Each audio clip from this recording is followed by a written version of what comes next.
Hey, Rock Movers. I cannot wait to introduce you to Season 4's guest.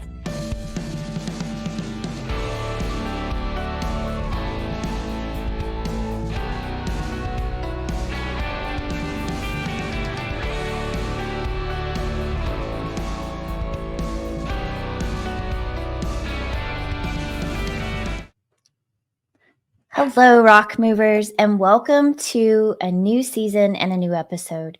I'm so excited today to share someone that I feel like brings a new light, a new spirit, a new language to our show. My guest today, you're going to love. Her name is Brigitta Visser. She goes by Brigitte. She is a modern-day mystic guiding others on a journey of self-discovery and empowerment. As a soul empowerment coach and divine channel, she tunes into higher frequencies, delivering messages. So keep your mind open, and let's welcome Brigitta Visser to the stage. I'm going to bring her on now. Hey, Karen. Welcome. I'm so excited to have you. Now, you are also the author of a book, and you have another book coming out. So we have so many things to talk about today, but the main thing is I just want those that follow, those that are in my circles, to get to know you, to know your heart, and just the love that you share with those that you serve. So tell us a little bit about you and how all this came to be, and then let's just dive into some great conversations. Well, first of all, in 1974, I popped out the womb, right? I was born. That's where it began. Yes, that's where it began. And then, I went through so much trauma in my life. Before I came to Earth, I signed up for everything on the sheet. Yes, I would like to experience that kind of trauma. Yes, I can do that. Oh, yeah, sure, bring it on. And I pretty much signed up for everything in the classroom. I've been through a lot of trauma, a lot of ups and downs in life. And I wouldn't be who I am today if I had not gone through that eclectic bag of mixed trauma. So I love that you say that, because we can choose to be a victim, or we can choose to allow those things that we've gone through to help us step into who we were really called to be. Yes. I believe it's a choice, and I love that that's how you see it as well, because that's one of my main messages and main missions, is for people to see that they have a choice in how they perceive what's happened, what they've experienced, and what's happening now and next. So I love that. So I think when we get to a certain age, whatever that age is, wherever we are, I've heard several people say, I'm a woman of a certain age. I love that. I'm 55. I'm not gonna, there's no need to hide it. I've earned those 55 years. But in those 55 years, much like you, I've experienced trauma, and I've experienced things that felt like in the moment were absolutely breaking me. Yeah. And what I see now, as I'm looking back, is that, yes, they were breaking off parts of me so that I could emerge, the parts that were keeping me protected and safe in this little cocoon, and not the parts that needed to rise up and be active, right? Or be empowered, or be vulnerable, or the parts that were just hiding underneath the shell. And so when we talk about your book, and I want to pop it up here, you have a book, BE-com-ing Authentically Me. Yes. So tell me a little bit, or tell us a little bit about how that book came to be from your story, because that didn't just happen overnight, right? No, it didn't. It's an evolution of all the things that made you authentically you. So tell us a little bit about that, and then we'll dive into some other exciting things. Yeah, just a disclaimer, right? I'm still a work in progress. So we all are. Yes. But from where I was to where I am now, it's a world of difference. And becoming Mm. authentically me, I started writing the book when it was the end of 1999 or early 2000. Mm-hmm. But that was only the beginning of my journey. And trust me, I'd already been through a lot of trauma, from abuse to starving myself, being assaulted in the modeling industry, the passing of my dad, doing drugs, being bullied in high school, losing my stepdad. So yeah, it's, it was a bit of an emotional roller coaster ride. But I decided just to write down all my experiences, and then I stopped. A year later, I stopped. It was there, and I was just like, no, no. And oh, trust me, I had a whole lot more to experience, and it wasn't. It was horrific what I went through, but Mm. I needed to go through it, because without it, I wouldn't have a story to tell. Yeah. Because And why is that my important to tell the story? Not yes. just to have the story, but to tell it. Yeah. And so I went, of course, through dysfunctional relationships because I hated myself. I really Mm. put myself in the boxing ring. I could look in the mirror and I thought I was a real ugly duckling. But that's also because I was rejected a lot. And when you get bullied and you get rejected all the time, and also in the modeling industry, oh my goodness, I couldn't even make a living out of that. So yeah, I traveled the world and I was bartending, doing other promotional gigs, being a hostess, Mhm. because that was the one thing that I could control: my work Mhm. and starving myself. The rest was a little bit out of my control, even though I was trying to function, but I Mhm. wasn't, because I wasn't healing myself. And so I had to hit rock bottom with one of my relationships. And that was the fact. In 2009, my ex was a crack addict, which I didn't know. And Mm. he landed in bed with the Dutch Crips at the time. He was from the US and came to Holland. But I had to learn that everyone needs to walk their own journey. You can't save someone because they have to save themselves. But I was like, ooh, I love broken birds. I really love broken birds because, I want to fix their wings.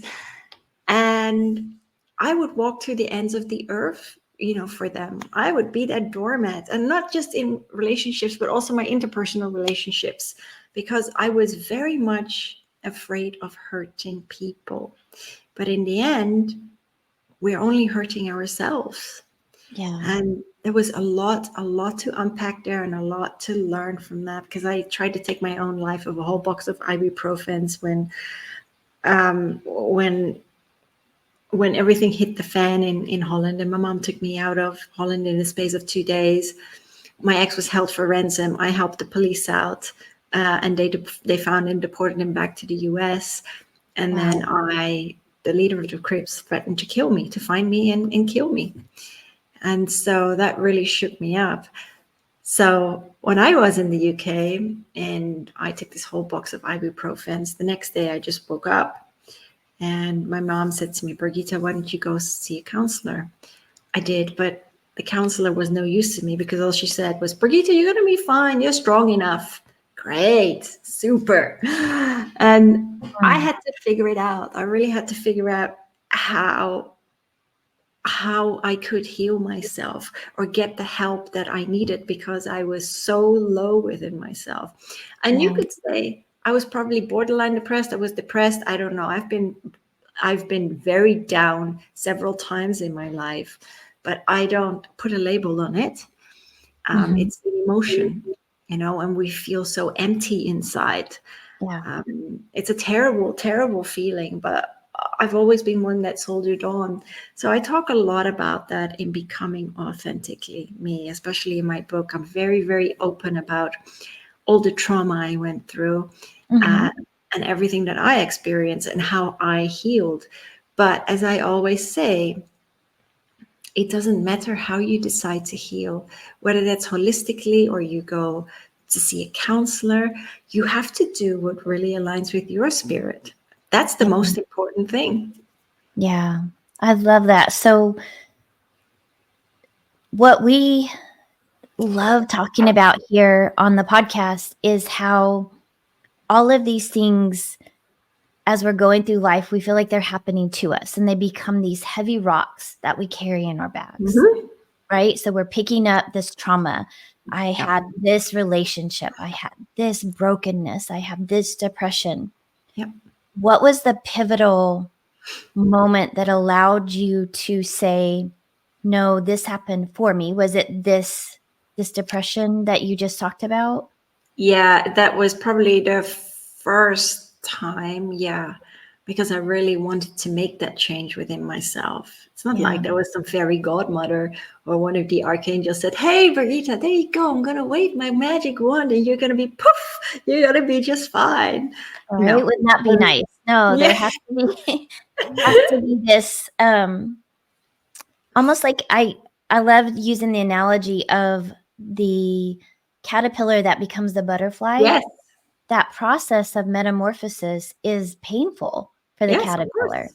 Yes. You know, that, but without that pain, that transition, that transformation, there wouldn't be the butterfly.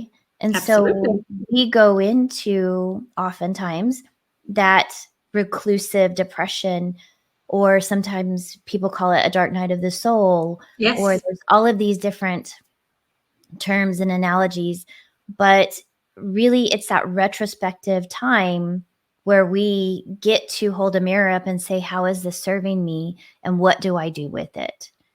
And so Yes. that's the moment that I love to say is when we get to pull the bag off, look at it, examine it, take all the marbles, all the rocks, all the dirt, all the junk out of our bag and choose what we want to carry forward from that moment.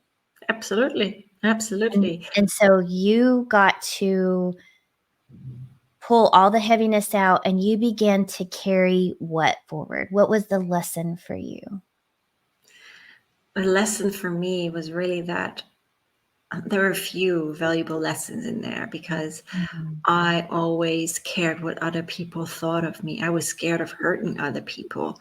I was scared of what people, oh, what if I do this? What is this person going to think of me? So I was walking around like that.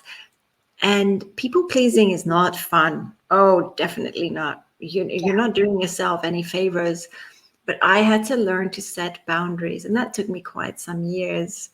And not only that, but I had to learn to love myself and fix that relationship with myself. Happiness is not, well, you know the saying, happiness is not an outside job, but it's an inside job because everything starts within. If people realized how powerful they are, then they would just turn within and sit with the stillness, sit in the stillness of themselves and become best friends with themselves. And that was something that I really needed to understand. Sure, I was like a social butterfly, so to speak. But it just, I look back at it now. Again, I wouldn't have it any other way, but I really needed to learn to set these boundaries and not to let people run over me like a car truck.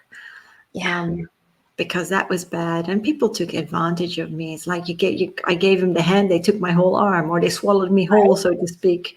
But I allowed it. And so taking back my power was all about taking control of my life and taking that responsibility to make the amends. And it's very hard. And I understand that when you're in the middle of a traumatic experience. But the key is to become conscious of it. When you become aware of it, then you can start to reevaluate it or analyze it. But you have to come to terms with yourself. You have to be honest with yourself, and take yourself out the boxing ring. When you look in the mirror, my dad used to always say this, and he passed away in 1988 when I was 14. And he said, look in the mirror and tell yourself, I love you. Tell your reflection that. And that is so hard. And when people have a hard time doing that. So I just say, well, if you think that's hard, then just say, I'm awesome. Yeah, I love that. So you changed your whole life. You went a whole different direction Yes. with this what I call awakening. Yes. So you woke up to this new way of thinking, this new way of seeing yourself, this new way of being. You've created now a book. You now have a YouTube. I'm going to pop that up here. Your YouTube is Power Soul Healing. And this is where you now get to share your lessons that you learned from the rocks that you were carrying. And this is where you get to love on people and be this new, authentic version of you. But what does that look like? So tell me about this new Brigitte, this new empowered, enlightened, and loving woman that is on this podcast sharing the day with me. Wait, am I that enlightened? No, not yet. I think you are. Oh, I'm still learning. Like I said, I'm still learning. And I mean, through my very dark times, my constant companion has always been, well, of course, Archangel Michael, but also the Ascended Master Saint Germain. And he's hilarious. He's very eccentric, very quirky. And I just love his energy and his sense of humor. But yes, my YouTube channel is at Power Soul Healing. And it's funny because it's growing pretty quick now, because I put a lot of light language transmissions on there for people, whether it's to overcome anxiety, doubt, fear, creating more positivity, removing blocks in your life. And light language talks to people on a soul level, because your mind, it's like minion language. You're not going to understand it. Yes. But you don't need to understand it on, as I say, that 3D level, so to speak. Your mind doesn't need to comprehend it, but your soul understands these light codes just beautifully. And it's like your soul is just,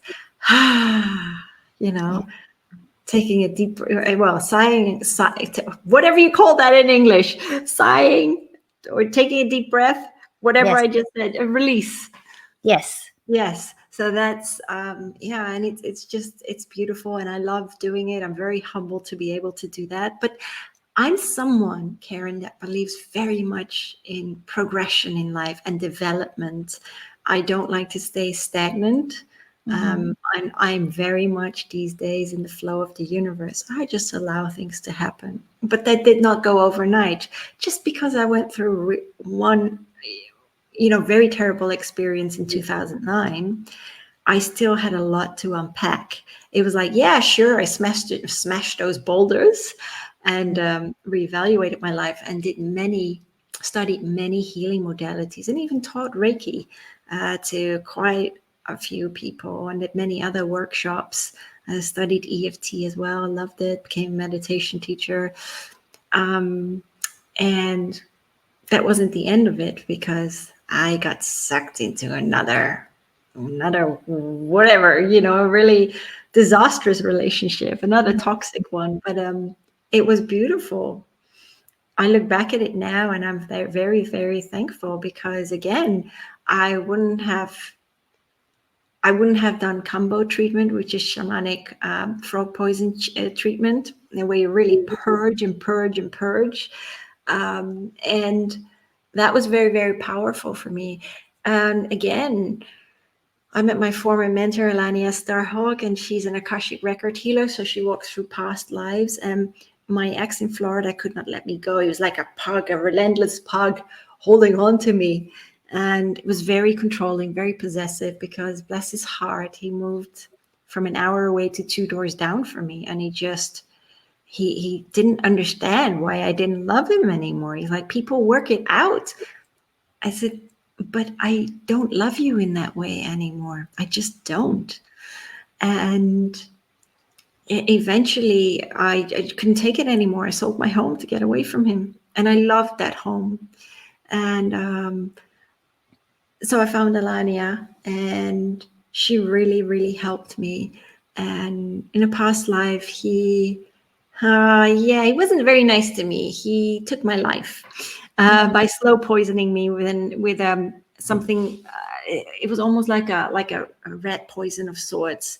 I cannot remember the exact herbs right now, but it took several months.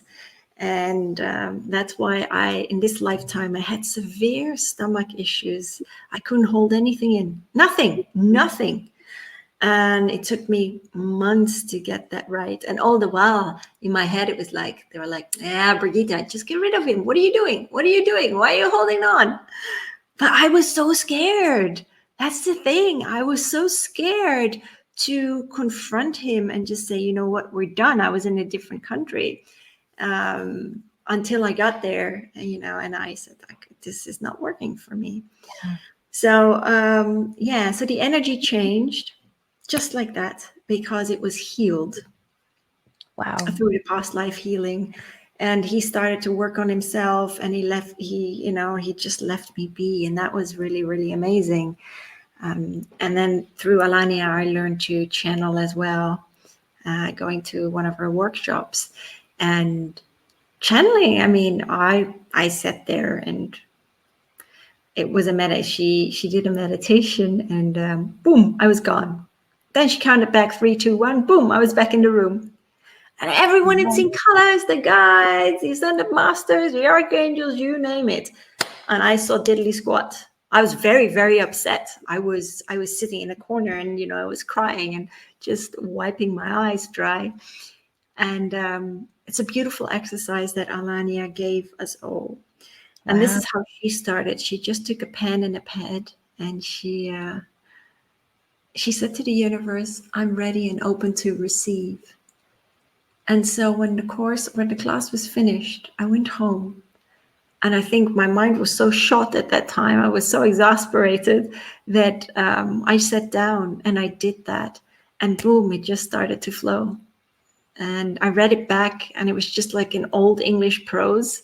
And it was just amazing. And I just started to ask questions. And then I started to use my cards, and whichever, Archangel Ascended Master popped up, I would just ask a question and see if they could convey a message.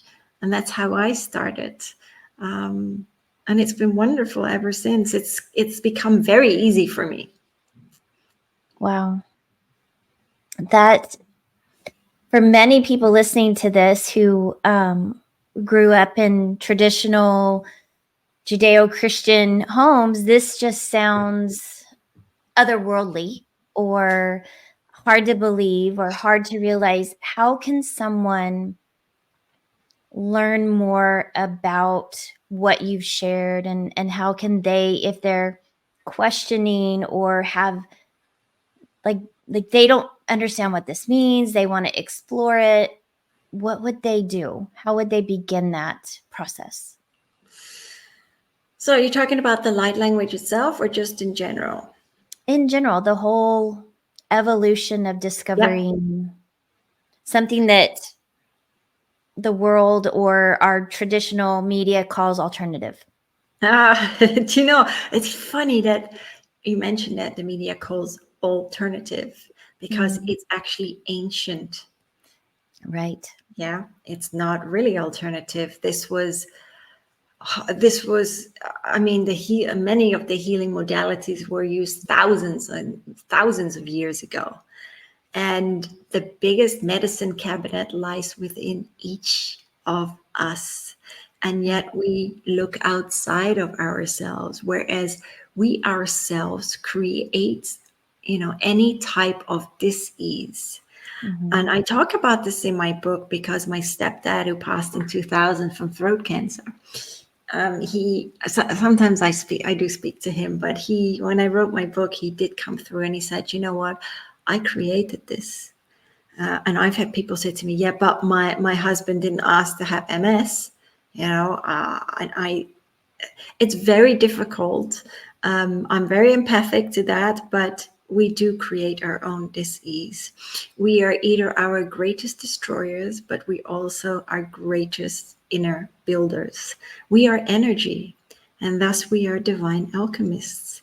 Yeah. And I love that science is now proving this for those that don't know or don't believe. We now have the technology to scientifically prove all of this, that we are energy and that Yes. words have energy and Yes. thoughts have energy. And so, where would you suggest they start?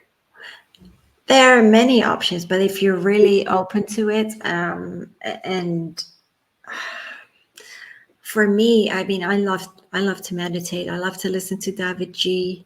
Meditations, and they're like 20 minutes. And I dare you to try it. 20 minutes in the morning, 20 minutes in the evening. Just plug it in. He does a lot of meditations, guided meditations on fear, anxiety, confidence, infinite possibilities, manifestation, and it really recenter yourself. So rather than getting frustrated and overthinking everything, just allow yourself to flow with the universe and stop with the negative thinking in your head, because what you think, you create and you manifest into existence. Mm-hmm. And if you don't believe me, just become aware of your thoughts. Just start to be more mindful rather than having your mind completely full. And Oh, wait, that's a mic drop. Say that again. what did I say? Once you become more Become mindful mindful, instead of having your mind full. full, yes. So you mentioned David G.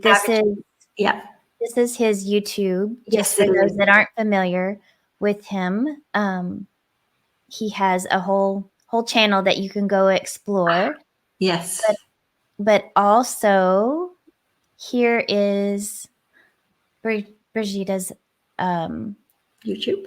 YouTube, also Power Soul Healing. So there's two great resources for you so that you can begin to just explore what feels right, what's Yeah, possible for you, because we are all here on our own journeys. And so we're all here to accomplish whatever it is that is our destiny and our path.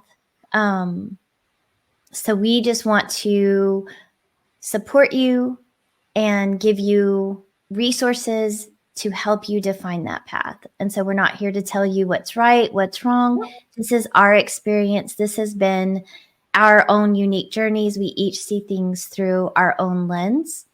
And so we just want to encourage you as women, as humans, as light workers, that you have a path. If you're feeling led a certain way, we want to encourage you to trust it, pursue it, and learn more about it. So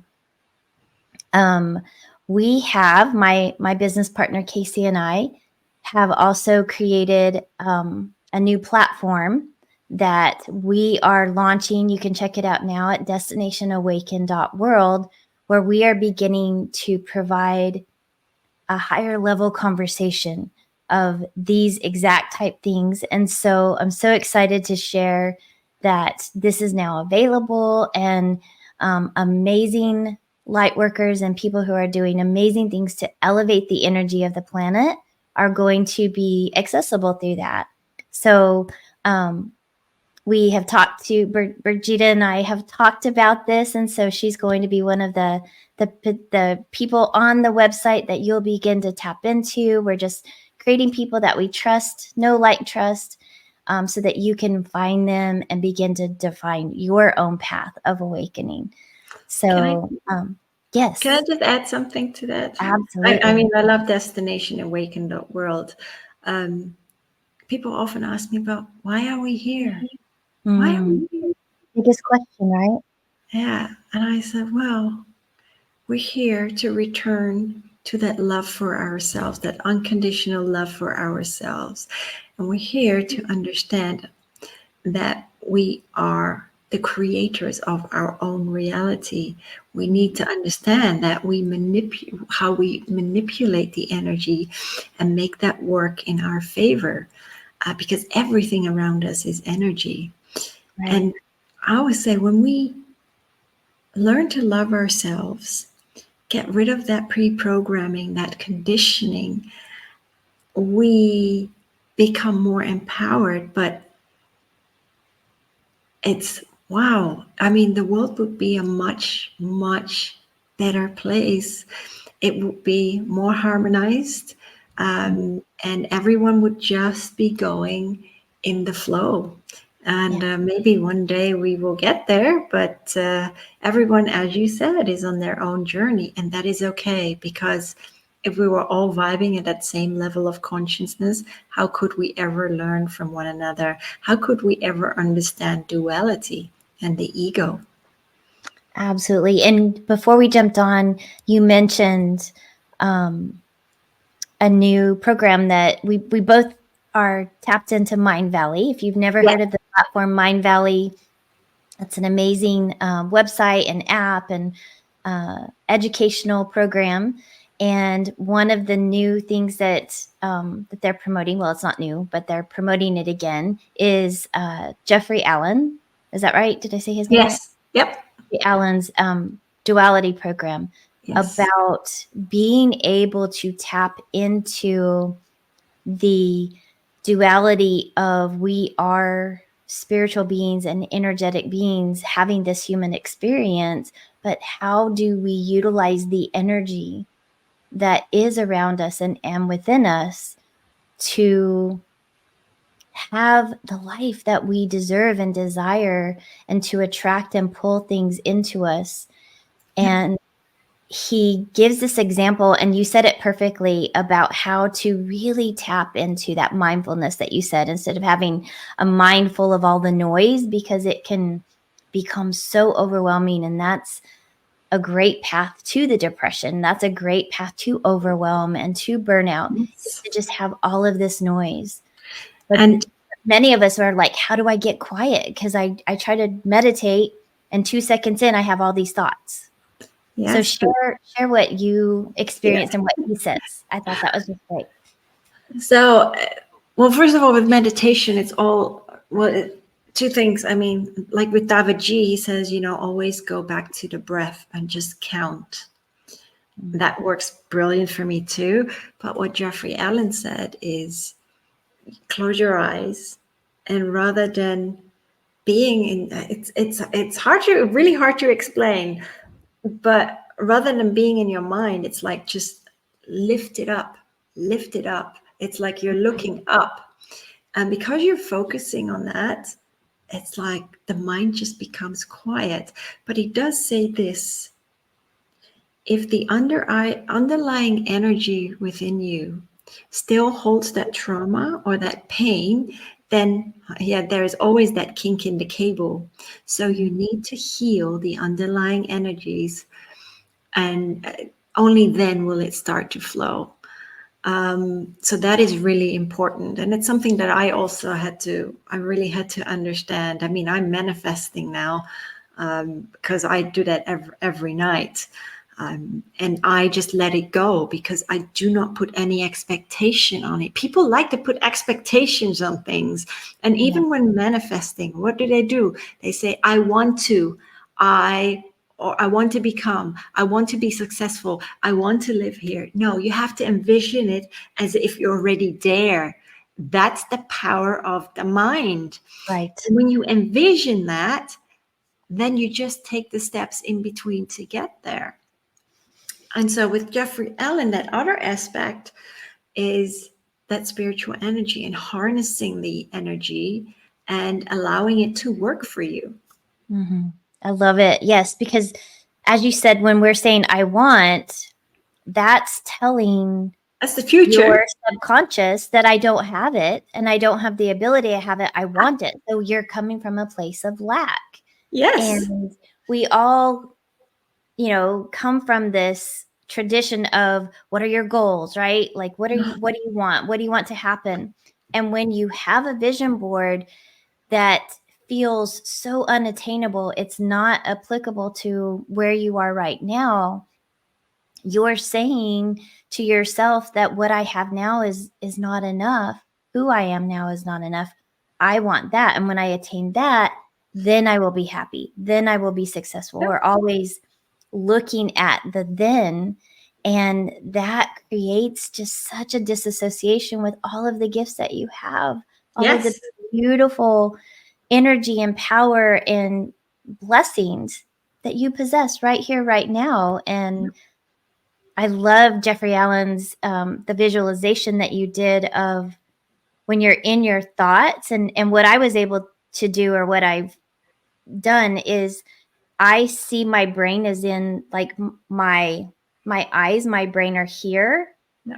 But if you think of your pineal gland, it's here in between your eyes. And so then I also think of like I'm walking into the stairs to go talk to my father, to go talk to the universe, the higher level, my higher self. And so I just like elevator up. I'm just moving up into this higher, my crown chakra. And that little shift allows me to leave the noise behind. Yes. Yeah. So however you make that happen, whatever that is, just know that it is a process. You can start with 2 minutes, just 2 minutes of listening to your own breath. And as you feel thoughts coming in, chaos coming in, the noise is coming in, just recognize it and let it go. It's okay. It'll be there in 2 minutes. It'll be there in 5 minutes. Whatever it is, just be present. The biggest gift you can give to yourself is to be present. Yes. So thank you. We are coming to the end of our show now. But I just want to thank you for being present for me, for being present for our listeners, our viewers. What is the one rock that you want to help them move as we part? The final word, the final advice that could make a difference for someone's life. The final advice would be that, it really doesn't matter what other people think of you, but it matters what you think of you. And it also matters how you feel about yourself, because that is taking back your power. And just walk your path and experience life in all its essence, because life is an experiment to be experienced. It is not just, yes, it is, as I always say, as I've always been told, it's the game of cosmic evolution. How you roll the dice is entirely up to you. There is no right or wrong in how you decide to live your life, but follow your heart and follow your passion. And it doesn't mean that you have to climb the ladder. For some people, it's really about taking care of their family and their loved ones. But do what makes your heart sing and what makes your soul skip a beat. And that is important. Oh, such beautiful words. I love it. Thank you so much for sharing your gifts, your heart, all that's you with our world. We will put in the show notes all the different ways that people can connect with you. You can also get free excerpts of her book to check it out, get some ideas of what the book is about, and then you can purchase it because you're going to love it. I know you will. So, but she has another book coming out soon that is a beautiful culmination of a bunch of stories. So tell us real quick about that and when that's supposed to be launching, because I think it's soon, right? Yeah, it's called Becoming Empowered. And I'm waiting on the cover, actually. But it's out on the 1st of April, and it's written or co-written with 15 other authors, all women who've overcome their own trauma in life. And every one of them has overcome them in different ways. And that's just, that's amazing to read. Yeah, I love it. So another rock moving story of women overcoming, which we resonate with so much. So please follow her on YouTube. She'll be announcing when when the book is available. And then this podcast will also have the links for that. We'll go back and update it when the book comes out so you can find the new book. And I just want to say thank you so much for sharing your rock moving mentality with our listeners and just sharing your light and love with the world. I just want to encourage you to follow, connect with, and get to know my dear friend, because you will be so blessed. So have a fabulous day, rock movers, and keep moving those rocks.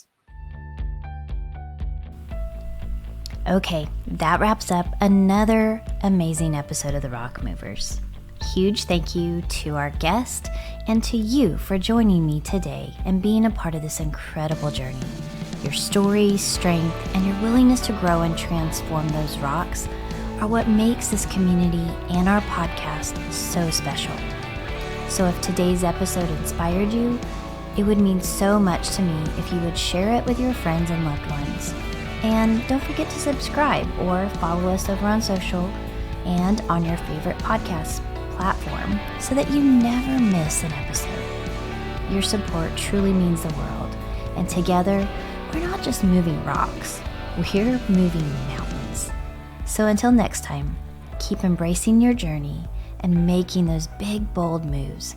But remember, you and only you have the power to change your world and move those rocks.